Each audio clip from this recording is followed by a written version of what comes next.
Welcome boys and girls, Costin here with a discussion about Nakari in Total War Warhammer 3 Immortal Empires and why he is so deadly and terrifying to deal with in a campaign. Let me just say it like this. There are many things you can deal with in a multiplayer campaign, but Nakari is absolutely one of those things that you generally don't want to have to tackle. It's not really a campaign that's so ridiculously overpowered that it's typically banned, but it is also utterly terrifying to deal with when you're tackling it. There's a combination of faction effects, race mechanics, and lord benefits that make Nakari so devastating in a campaign. So first off, faction-wise, you get diplomatic relations plus 20 with all factions, and allegiance points gained plus 25%, as well as tribute from vassals gained 100%. And you're really good at getting vassals as Slaanesh in general, because you can reduce a faction to its last element and then subjugate them. Or you can do it with region trading in the regular fashion. So over here I've done a combination of things. With Alariel, I just region traded the Shrine of Cain once I built the Sword of Cain structure. Apparently Alariel decided not to keep that. But I region traded that and gained Alariel as a vassal. And you can see the number of armies that Alariel already has in her campaign. And then with Tyrion, I defeated him on the field of battle, skipped past taking Lothern until last, just put it under siege, took the Tower of Elysian, and then took Lothern as the last settlement, because when you subjugate a faction, you're not reducing the settlement level. And that in itself is a really scary proposition, because you end up with factions that not only do you vassalize, and these are powerful legendary lord factions, but you're also giving them a huge level of strength in their campaign on top of that. And that is pretty damn terrifying when you think about it, the sheer capability. Furthermore, you can also use Lord Seduction, where you can target a Lord and just get a couple of units, get the Lord of an army, and get an army on itself. So over here I got Outcast Warriors, I got this Lord level 1.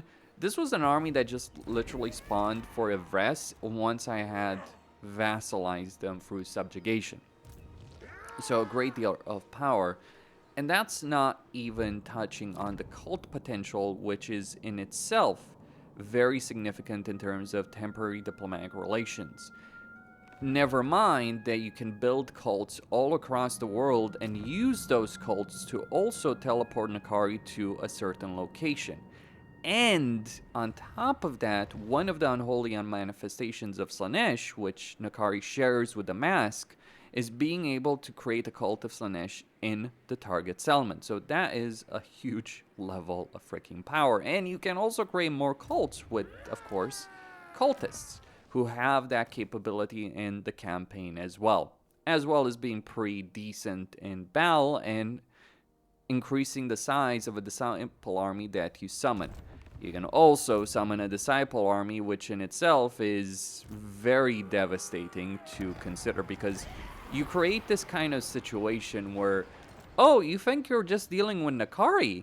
No, you're not just dealing with Nakari, you're dealing with Nakari, Nakari's other armies potentially, and Nakari's friends. So from just having 2 stacks, I now have 3, and I took out the enemy lord. If I was at war with Evres in this situation, they would be finished, more or less. But I already dealt with them. That is a huge level of power to consider when you're looking at things from a campaign level. And add to that the dynamics of just vassalization in general through regular diplomacy, combined with all the little goodies you get in terms of diplomatic relations, your capability of dealing with factions through vassalization alone without even having to interact with them in terms of battle is ridiculous. Furthermore, you also get certain benefits over here, like Ill Repute, that gives you 20 plus diplomatic relations with all factions, as well as causing damage to combatants and doing a rampage over there. Or you can get extra allegiance points, which is what I'm researching at the moment, which is increasing the seduce unit capacity, and ultimately getting seductive influence and allegiance points gain and allied recruitment unit +1 per army. That is a very relevant point when you're playing an Akari campaign, because one of the issues you do have early on is with regards to sieges. But if you can use allied recruitment either to get a selection of units that you otherwise wouldn't have. So for instance, if I recruit a lord, assuming I have one, there we go. I recruit a lord and I use allied recruitment, then you can see I have all of Avalorn's unit roster and even Tyrion's unit roster. While the High Elves do lack the artillery, think of getting Sisters of Avalorn as an allied recruitment unit, and then it gets even crazier. Or just getting a bunch of high-level, high-leadership units in an Akari army.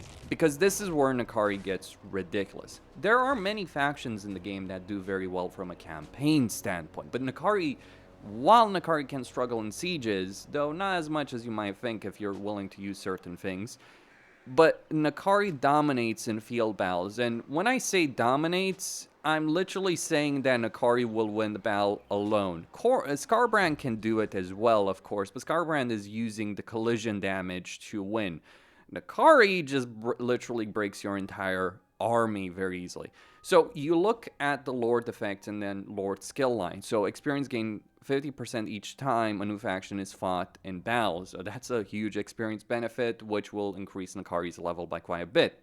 The important bit is reducing enemy leadership by -4 in a local region. That is crazy when you think about it. And then, you look at defeating Tyrion, recruit rank, melee attack for all units, missile resistance for defeating Alfarian. It starts getting crazy when you think about all the Legendary Lord traits that you can get. But here's the thing, Slaanesh also has a generic trait for heroes that Avatar of Agony, or at least Cultists, though I believe others have it as well, which also further reduces leadership by -6 in a region. You can kind of see where this is going. -10 leadership. Well, to give you some perspective on how much 10 leadership is, the highest level AI stat modifier is +8. So you're basically going, if say you're playing on neutral, you're going even lower than easy.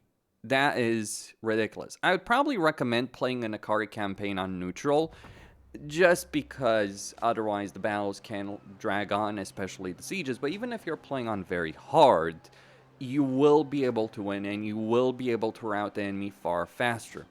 But that's only part of it. Really, it's only a part of it, because you have terror, you have fear, you have many ways of destabilizing enemy leadership. So what Nakari can do just by a trait level alone is ridiculous enough. But then you also start looking into, things like ancillaries, for instance, or durability with items. Like over here, Nakari has 40 armor, pretty damn solid when you're considering the benefits, and 28% ward save, because I do have the Talisman of Preservation and the Trickster Helm as well. So I also have Barrier. But then we get into the skill line, and this is where things get a bit ridiculous. You do have an item, but the item in itself is not necessarily too important. Remember, your key ability is to win for leadership. Sure, some items like, Executioner's Axe or Nakari's Sword are useful, but Executor is a hell of an ability if you get Executioner's Axe, suffice to say. But then you have Willing Prey. And Willing Prey reduces melee attack, melee defense for enemies in range. That's a hell of a cooldown ability right there that you can use on an enemy lord.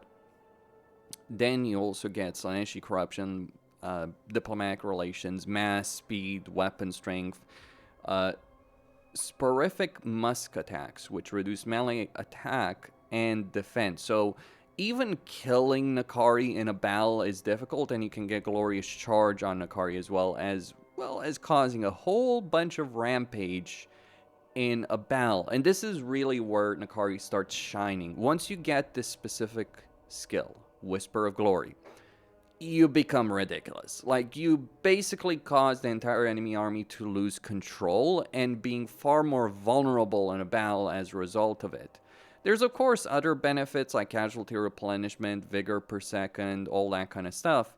But that is one of the key benefits that you have over there as Nakari. And you also get missile resistance when fighting against elves and melee attack when fighting against elves. This is where things are a bit scary, because Nakari makes demonettes, which by default, if you think of a demonette, like just consider a demonette, a regular plain old demonette, right? Their durability is low, but their melee attack is pretty high, and their speed is pretty good. But then you add missile resistance to these guys, and suddenly things become a heck of a lot crazier. But it doesn't end there. You get the Lash of Slaanesh, and you get Blissful Rupture, melee attack, and leadership. So the thing to understand about demonic armies, while they do badly in auto-resolve, they can do very well in field battles, especially if you keep the leadership up. By having things like Blissful Rupture, you can just basically form a blob of demonettes with Nakari and dominate things. Or you could just recruit Forsaken of Slaanesh and get Frenzy and far more durability if you own the Champions of Chaos DLC, because that is a heck of a lot of power that you do have available right there.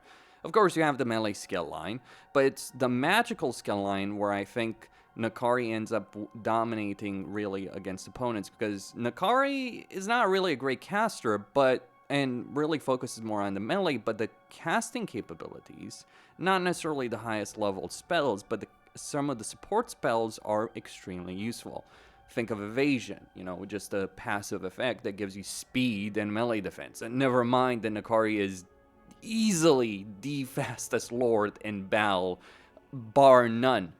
And given the mass that Nakari has, that makes things even more ridiculous. Like, you can go in a entire army, go out, glorious charge your way, use all the amazing capability that you do have as Nakari, go in, go out, do a lot of damage, kill enemy lords, rout the entire army.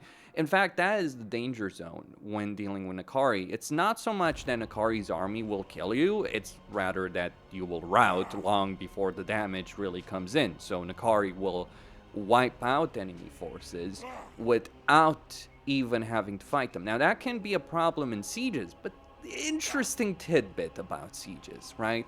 The AI has this tendency of stacking multiple armies near the same settlement, right? Once they reach a certain point in their campaign. So you don't even have to necessarily defeat the enemy in a siege. You can defeat them in a field battle, or you could deliberately try and do as much damage in those field battles. And the siege, if it's even going to happen, is a cleanup job. It gets even better. Yes. When we do Slaanesh is all about excess. It might just be slow and annoying early on, but then it gets into really excess.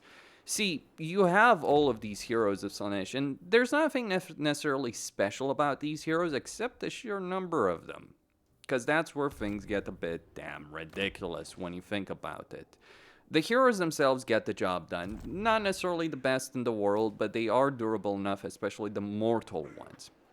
But it's the number of them that makes it absurd.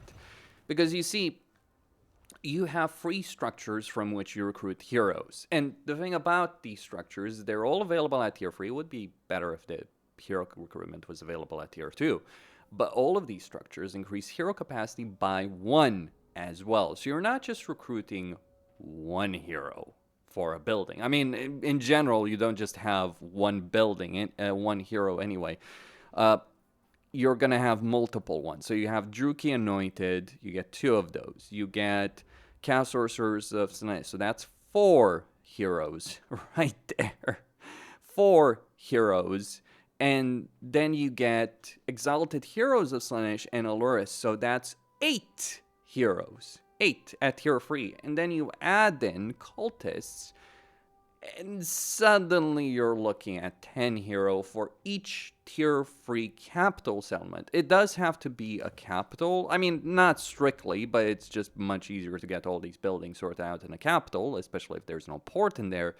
But each capital at tier 3 can give you, let's say, 8 heroes or 10, depend on the building slots that specific settlement might have. But, 8 is a reasonable number. 8 per settlement. It's not the highest number that I've seen from heroes. Like, I think there are some races that can and do compete with that, but the sheer number of heroes, plus cults, plus the capabilities those heroes bring about, combined with N'Kari, make for a hell of an absurd gameplay loop.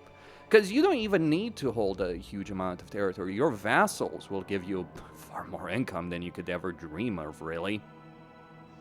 Or more income than your regular settlements, especially if you do give them a lot of territory. But even holding a simple province like this, even holding this will go a long way towards improving my hero situation and my economic situation as well.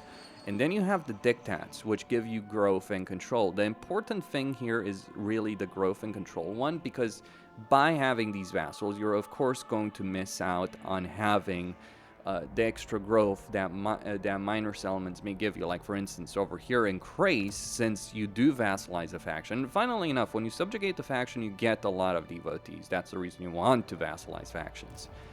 And also vassalizing factions means they get extra armies, so it's impossible to lose the campaign after a certain point, because factions will be so terrified of you that they won't even declare war on you, or they'll declare war on you in desperation. But when they do declare war on you, your vassals will deal with it, and it's a net benefit because it will improve your diplomatic relations with your vassals, which may otherwise despise you, but may being the operative word. So for instance, over here, obviously Alfarian doesn't particularly like me because I just beat him up, but Tyrion and I, even though I had a war just a couple of turns ago with him, well, before I conquered the rest, so like, 6-7 turns, Tyrion and I are now in a really good relationship at the moment, and now I'm just gonna ignore the sea lanes and just transport N'Kari's entire army right there and deal with certain problems, like Rom the Paunch, which, yes, can be an absolute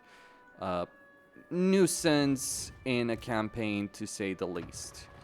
And also, I gotta say, it is a ridiculous thing to be able to recruit a lord, get a couple of units for that lord, and they are proper units. They're not a temporary army either. So it starts looking ridiculous. The downside is the lack of unit variety, but that's where allied recruitment comes in. At least the lack of unit variety early on. Once you start getting Chaos Knights with lances, you have a lot of unit variety. Like, it's best to focus on Slaanesh units for either Chosen of Slaanesh, and funnily enough, you can get Chosen of Slaanesh at tier 3 through the Dark Prince's banner. Hell Scourges don't matter. And you can use other demonic units or all kinds of allied units for damage dealing. Not that Chosen are going to be bad in damage dealing capability. And again, kind of reminder, Forsaken can do pretty well in terms of damage dealing capability. And if you're not too keen on Forsaken, you have other options available as well. It depends on how much you're willing to fight these battles manually. But there's a bit of everything for everyone. Can be a bit excessive. I don't know why. That is all I had to say. Costin here, signing out. Stay tuned for more and enjoy an N'Kari campaign. I'll see you on the next one.